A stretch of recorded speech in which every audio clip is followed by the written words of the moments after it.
animated films are big business. Let's take a look at the top 5 animated films at the domestic US box office, just to show you how much money these things are making. I mean, look at this. Inside Out 2, $652 million. Again, these are domestic figures. The Incredibles 2, $608 million. The Super Mario Brothers movie, which was in 2023, $574 million. The Lion King, now there's some debate about The Lion King because this was a CGI remake. Well, we'll put it in there, $543 million. Finding Dory from 2016, $486. Let's go global. How much of these movies, when you go outside the US, or rather when you add global box office to the US, Ni Za 2, which is from China, $2.2 billion so far. Incredible amount of money there. And then you've got Inside Out 2, $1.6 billion. The 2019 remake of The Lion King, $1.65. Frozen 2, $1.4. And the Super Mario Brothers movie at $1.3. Now, with respect to the box office performance from African studios, 2 of them come to mind, both from Triggerfish Studios in South Africa. You had The Adventures of Zambiza, that was in 2012. That made $34 million globally. And then Kumba, a year later in 2013, that made $28 million. Again, both from the same studio. Now, moving to streaming services, just to remind everyone, Netflix released their Q2 2025 earnings just last month. Revenue up 16% to $11 billion. Net income climbing 47.6% to $3.1. Now, the business of animation for a lot of African content creators has found a home on Netflix. Here is the multi-award winning Nigerian production Lady Bucket and the Motley Mobsters. But I need you for something else now. What's that, Papa? I need you to take out the rubbish. Even when you sing, it's about arithmetic. And science. Ah, yes, my little scientist. Even when you sing, it's about arithmetic. And science. Ah, yes, my little scientist. For now, we're going to be having our guest that's going to be joining us from our Abuja studios to talk about the business of animated films. And one of the things we're going to be talking about is theatrical versus streaming. Okay, she's with us right now. She's the producer of what you just saw, Lady Bucket and the Mobsters. They're Blessing Amidu, founder of Hot Ticket Productions in our Abuja studio. Welcome to the show. Good morning to you. So I wanted to ask what's the difference between releasing an animated film in theaters versus streaming on a streaming platform? Is it the distribution deals? Are there more headaches with the negotiations? What's that experience like? What's the difference? Good morning, Rotis. Thanks for having me. I didn't hear the first part of your question. Okay, I'll repeat it. I was saying I was going to ask, if someone was to ask you why you didn't release Lady Buckets and the Mobsters in theaters versus releasing it on a streaming platform, what would you say the difference is between negotiations and so on and so forth? Is it just easier to just deal with a Netflix versus distribution platforms and theatricals and so on, and movie studios and so on? Okay, so Rotus, you are a bit mistaken because we actually released Lady Bucket and the Motley Mobsters in theaters in the year 2020. So it was actually released in theaters. Okay, so tell me about the difference. And so did you have to deal with studios and then versus? Okay, so talk perfect. So talk about the difference then. I guess they didn't, because we're looking at the business side of this. So what was the negotiations like dealing with this theatrical release versus streaming? Okay, so first of all, if you're going to have a feature-length movie, you might want to do theaters first of all. It increases your monetization channel. So I would go first of all to the theaters, and of course, it all depends on my choice, of marketing. So I would go to theaters first, and then later on, I will go to the other streaming platforms. So as much as possible, this increases, my monetization channels, and this is good for me. So by and large, it is always good to weigh your options and see what works best for you. So in my own, when I had Lady Bucket, I went to the theaters first of all, because I wanted to make some more money. I needed to marketize that aspect of the distribution, before going, to streaming platforms. So we went to Netflix. We were on Netflix in the year 2020. So sometimes with the theaters, you have more audiences to look at, and then you go to the streaming platform. So basically it's a win-win for you, because you always want as much as possible to marketize, or rather to monetize all your channels, because this is animation and it's very diverse. The revenue streams for animation is kind of fragmented, so you need to rely more on diversification. You need to go beyond the content screening. You need to go merchandising. You need to go advertising. You need to go publications. You need to go storytelling. So as much as possible, you want to bring in all your revenue from different markets. So it's still a good option. You go theatrical first, and then you go you go to the streaming platforms, and then afterwards you can, animation has a lifespan that is, beyond creativity. So you just keep going, and as much as possible, you keep monetizing animation. That's why it's so much different from your live action. I hope I've been able to answer your question. Sir, you certainly did. And I know you've got something else, a follow-up, which I think is a spin-off, which is like screens of the multiverse, which is very in line with what you're seeing with Marvel and DC doing with their superhero franchises. Everybody's talking about the multiverse now. So is that going to be on Netflix? Let me just quickly ask that, because as a follow-up to my next question, is that also going to be on Netflix as well? Okay, so that's the idea, Rotus. I cannot specifically, say what streaming platform, we're going to stream on. Currently, we're talking to international sales agents. We're speaking with distribution houses. So yes, it's going to, come on, the big streaming platforms. But I cannot, specifically tell you for now. Okay, fantastic. But that's where we're headed. Yeah, no, makes sense. I mean, we'll look forward to it whenever it comes up. But so this is perfect. So you are in the middle of talking to whoever is going to distribute the next, your next production. So my question now is, we've seen the rise of a number of indigenous platforms on the African continent that say they want to tell African stories, particularly for animation and others. So I guess, what do you make of the rise of these indigenous platforms? Would you be inclined, is it more profitable for you to, I mean, well, I would assume that they have a smaller reach, but what do you make of the rise of indigenous platforms? Would you be inclined to use one of them, or, whatever it is that your decision is concerned with respect to releasing your next project? So as much as possible, Rotis, we would need to encourage, the rise of distribution platforms, local distribution platforms. It's encouraging. One thing to look at is that, the animation sector in Nigeria is a growing one, and is still underdeveloped. So we still need to put in a lot into the infrastructure and the maturity of the industry to be able to, begin to compete globally. So except we can, bring the kind of structure and professionalism that we bring to heavy industries into the animation sector or into the creative economy, then I would say we may not be able to see how far it can go, it can grow, how scalable. Okay. So as much as I would love to encourage the local and indigenous streaming platforms, a lot still has to be done to make sure that they scale and can compete globally. That makes perfect sense. Can you talk to us about the costs of putting these projects together, whether it's paying graphic designers or paying actors to voice them? Can you talk about how capital intensive this is to produce one of these things? Okay, so first of all, Rotis, I would like to start by saying that no two animation movies are the same. So from your storytelling, from your unique world, from your environment, from your talent, from your technical crew, so it makes a whole world of difference. So all of these things have cost. So it depends on what you want to do initially, or rather ultimately, and what your budget is. But I would say, given a range, and depending on your concepts, a good animation project that can compete globally should cost somewhere around $2 million, $3 million, US dollars. Wow.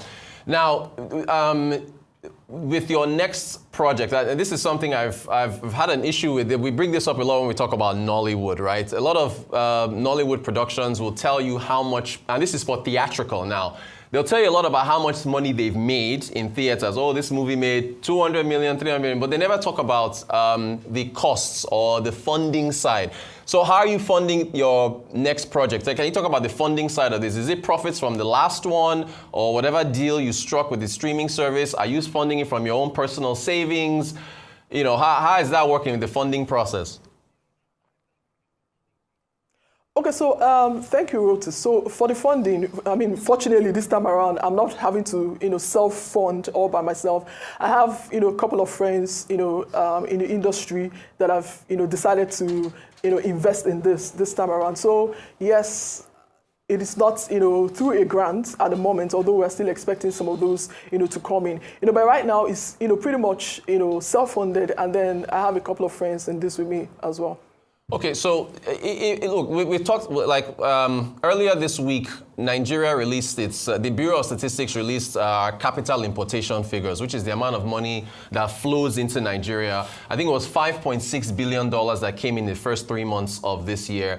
About $5.2 billion went to buying stocks, bonds. Only about $123 million out of $5.6 billion was foreign direct investment, right? And we keep talking about how we need more investments to come into Nigeria. So say an entity wants to build a studio for you, or to build an animation studio, a foreign direct investment to build an animation studio here in the country. I mean, what would it take? I mean, what are we looking at? I mean, we need more of that, don't we? In terms of having, instead of, getting this stuff done overseas.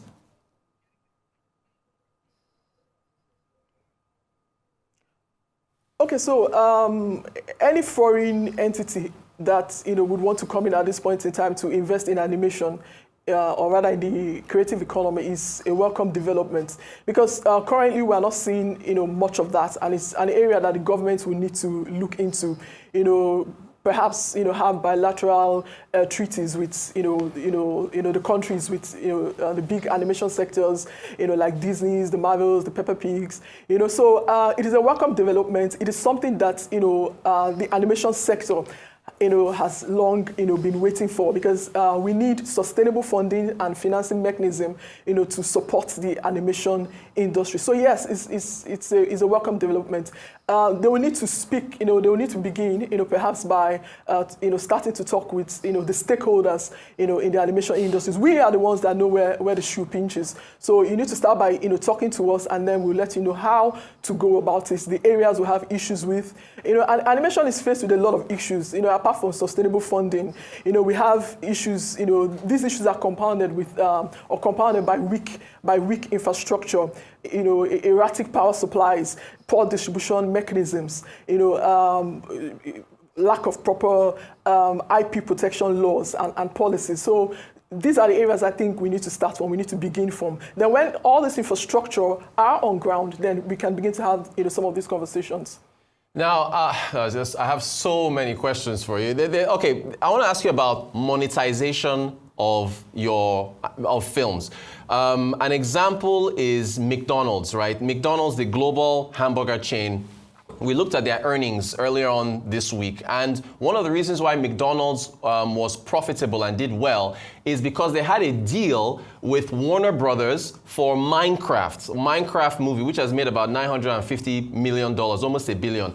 They had a deal to make Minecraft toys, which if you buy a Happy Meal from McDonald's, you will get a Minecraft toy. So McDonald's had a funding deal with Warner Brothers Studios to cross market and then sell toys. So what about, we don't see that here. And I know you are, this is something that you're into, or you want to do, I guess.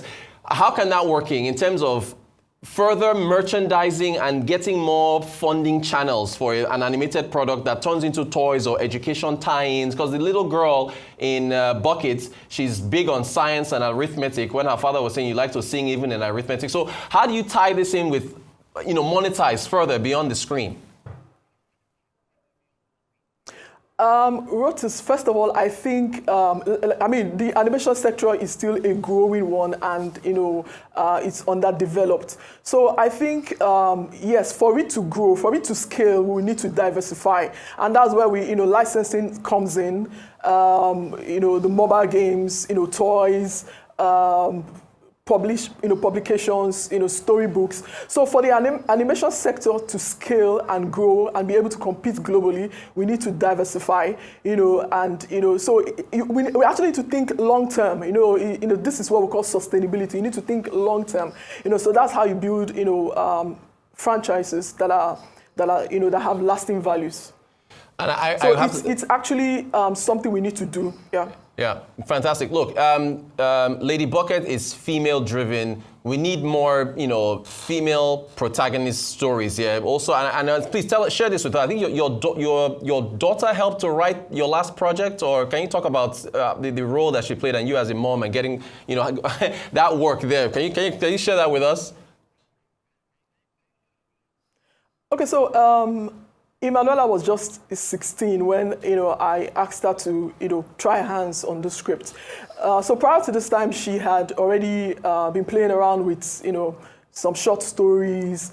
So I had begun shopping for a sequel to Lady Bucket. And I wasn't encouraged by the feelers I was getting from the market. I was told that a script could cost, an episode actually could cost between $2,000 and $3,000. So this made me, so I began to look inwards. I remember that Emanuela could write, so I told her, come, why not try your hands on this?